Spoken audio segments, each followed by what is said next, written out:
একটু চিন্তা করে দেখেন, যদি আপনার সাথে একজন লোক খুব খারাপ আচরণ করছে, জাহেল, হয় সে মূর্খ, জাহেল, অথবা সে দিন মানে না। জাহেলের দুটো অর্থ আছে, দিন মানে না, মনুষ্যত্ব খুব কম, অথবা মূর্খ, তোমার সাথে ঝগড়া করেছে, তোমার সাথে তর্কে লিপ্ত হতে চাচ্ছে।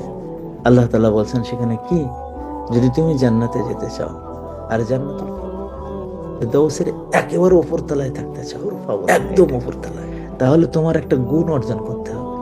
সেই গুণটা হলো ওয়াইদা খাতাবাহুমুল জাহিলুন ক্বালু সালামা। তোমার সাথে ঝগড়ায় প্রবৃত্ত হয়েছে যে সমস্ত জাহেলরা, যেসব কথা তুমি তো করো না, এমন কথা তোমার সাথে বলতেছে, তোমার মা বাবা তুলে গালাগালি, এলাকা তুলে গালাগালি করছে, তোমার দেশ তুলে গালাগালি করছে। আমরা যারা বিদেশে আসছি, আমাদের সময় মালয়েশিয়া যখন যেতাম, তখন কথায় কথায় বলতো ওরাং বাংলা, ওরাং বাংলা আলা, তোমরা তো বাংলাদেশের বাংলাদেশি, বাংলাদেশি বলে ঠাট্টা করতো। সৌদি আরবে তখন ওখানে অনেকের ঠাট্টার সম্মুখীন হয়েছে বাংলাদেশি বন্ধু না, ওই যে রফিক, মানে যারা কামলা খাটে তাদেরকে রাফিক বলে ডাকে, তাই ডাকতো।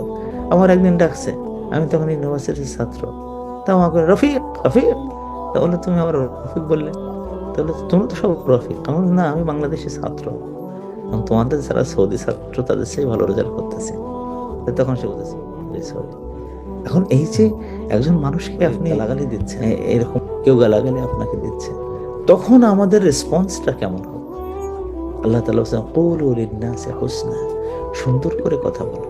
আল্লাহ আমাদেরকে শেখাচ্ছেন, মানে একদল লোক এরকম জাহিলুন আসবে, তারা যখন তাদের জবাবে তুমি বলবা ক্বালু সালামা, সালাম সালাম, আসসালামু আলাইকুম, আসসালামু আলাইকুম, ভাই আপনার সাথে আমি কথা না বলি, আমি একটু ব্যস্ত আছি, আমি চলে যাই। এরকম। এখন আমাদের দেশে বলে কি, যে যদি কেউ গালাগালি দিয়েছে তারও এরকম উত্তম মাধ্যম দিয়ে দাও, তা না হলে প্রত্যেকদিন বলবে না, প্রত্যেকদিন বলবে না, প্রত্যেকদিন কেন বলবে?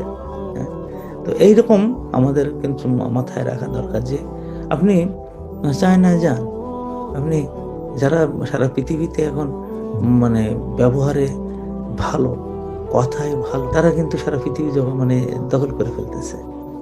হ্যাঁ, সুবহানাল্লাহ।